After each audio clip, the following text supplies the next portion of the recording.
Ilang taon mong isinakripisyo, kapayapaan, kaunlaran para sa Pilipino.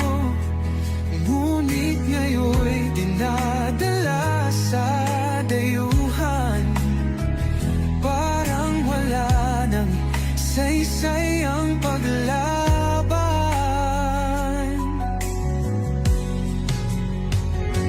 Sino pa ang nagmalasakit? Siya ngayon'y pinapahirap, ngunit hindi ka naming bibitawan. Katarungan ang aming ipaglaban.